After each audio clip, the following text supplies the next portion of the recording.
لیکن چونکہ انہوں نے رہا کر دیا ہے اس لیے اب عدالت کو اس بارے میں کسی قسم کا کوئی ایکشن لینے کی ضرورت نہیں ہے۔ بالکل ٹھیک آپ فرما رہے ہیں، وہ رہا نہ بھی کرتے تب بھی آپ نے یہی فرمانا تھا۔ انہوں نے اب ایک رہا کر کے ایک ایسے کیس میں گرفتار کیا ہے جس میں کوئی تک ہی نہیں بنتا، اور نامعلوم افراد میں چودھری پرویز الہی کی گرفتاری کو ڈالا گیا ہے، جبکہ اس دن چودھری پرویز الہی لاہور میں تھے۔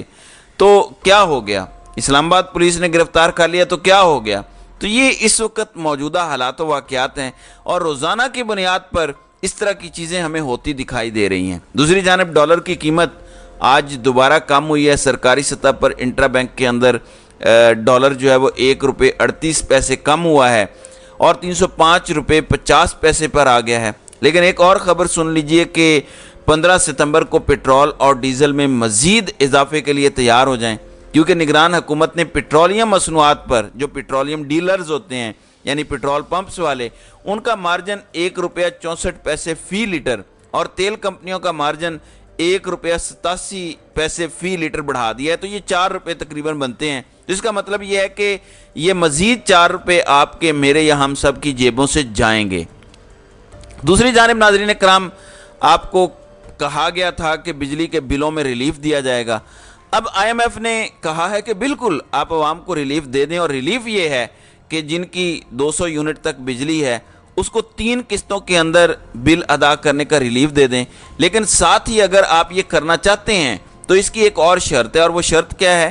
وہ یہ ہے کہ آپ تب تک گیس کی قیمت 50% بڑھا دیں، وہ بھی جولائی کے مہینے سے اس کی امپلیمنٹیشن کریں۔ تو اب آپ اس سے اندازہ کر لیجئے کہ پاکستان میں مزید آگے اگلے دنوں میں حالات کیا ہوں گے۔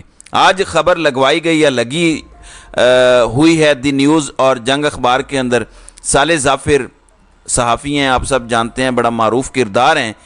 انہوں نے لکھا کہ الیکشن کمیشن کو انتخابات کا اعلان کرنے میں کوئی جلدی نہیں ہے، ان کا اس مہینے کے آخر تک کوئی تاریخ دینے کا اعلان نہیں ہے۔ عمران خان کہتے تھے کہ دیکھو عام انتخابات کراؤ، نئی قیادت لے کر آؤ، لوگوں کو موقع دو، صورتحال بہتر ہو سکتی ہے، لیکن بات نہیں مانی جاتی تھی۔ اب مسلم لیگ نون کے رہنما جو سابق وزیر ہیں، جو خود اس بجلی والے سارے ڈرامے کے ذمہ دار سمجھے جاتے ہیں، خرم دستگیر، وہ کہتے ہیں کہ معاشی تباہی روکنے کا واحد حل عام انتخابات ہیں۔ اب اس فراڈیے کی گفتگو ذرا سنیں، یعنی عام انتخابات کو لے کے عمران خان جب یہ بات کرتے تھے تو یہ مذاق اڑاتے تھے اور یہ کہتے تھے کہ یہ شخص فتنہ ہے، یہ فتنہ ڈالنا چاہتا ہے ایسی باتیں کر کے۔ اب ان کے اپنے منہ سے بوٹی چھینی ہے، ان سے وزارت چھن گئی ہے، تو اب عام انتخابات کی انہیں یاد ستانے لگی ہے۔ اب جو گھٹیا کردار آپ نے ادا کیا ہے، اب آپ کو عام انتخابات تھوڑے حوصلے اور ہمت کے ساتھ ہی ملیں گے۔ دوسری جانب فیصل واڈا، ایک ایسا کردار جس کے بارے میں سب جانتے ہیں کہ وہ کن کی چمچہ گیری کرتے ہیں۔ اب کل فیصل واڈا نے حامد میر کے شو میں بیٹھ کر کہا کہ آئندہ الیکشن کنٹرولڈ ہوں گے۔ اب وہ کنٹرولڈ الیکشن کیا ہوتے ہیں اس کا آپ کو اچھے سے پتہ ہے۔ دوسری جانب رات کو جیو کے شو کے اندر ہی ملک بوستان سے جو فارن ایکسچینج والے جو ہیں وہ کہتے ہیں کہ جتنے بھی پہلے آرمی چیف آئے وہ بیک فٹ پر کھیلتے تھے، جبکہ موجودہ army chief general Asim Munir نے کریز سے نکل کر کھیلنا شروع کر دی ہے۔ بات صرف یہ ہے کہ کہانیاں تو سنانے والے پہلے بھی آتے رہے، کچھ عملاً ہوتا ہوا نظر آئے تو پتہ چلے۔ اور ویسے بھی ہر آنے والے آرمی چیف سے متعلق کچھ چمچے اس طرح کی تعریفوں کے پل باندھتے ہی ہیں۔ یہ چاپلوسی جنرل باجوہ کے بارے میں بھی کی جاتی تھی، باجوہ ڈاکٹرائن بھی آئے تھے، لیکن سوال یہ ہے کہ اس تاجر طبقے کو جب سہولتیں دی گئیں تو انہوں نے تبدیلیاں کیوں نہیں کی، اور تبدیلیاں اگر کی تو بہتری کیوں نہیں آئی۔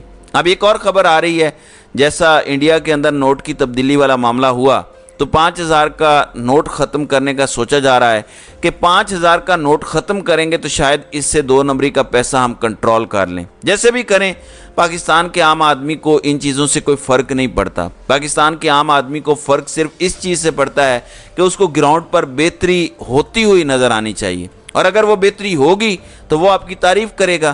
یہ الگ بات ہے کہ فیصل واڈا جیسے لوگ کہہ رہے ہیں کہ جو پلان انہوں نے سنا ہے لوگ آرمی کو اور آرمی چیف کو کندھوں کے اوپر اٹھا لیں گے۔ اللہ کرے پاکستان کے اندر حالات بہتر ہوں۔ اس وقت لوگ کھانے پینے سے مجبور ہیں، بجلی کا بل ادا کرنے سے قاصر ہیں، پیٹرولیم مصنوعات آپ کے سامنے ہیں، لوگوں کو اور کیا چاہیے؟ ان کو تو صرف ریلیف چاہیے۔ اگر ریلیف ملے تو سمجھ آ جائے گی، لیکن جو گراؤنڈ ریالٹیز ہیں وہ اس سے بالکل مختلف ہیں۔ یہ سب اتنا آسان نہیں ہے، ماضی میں بھی ایسے بہت سارے تجربات ہوتے آئے ہیں۔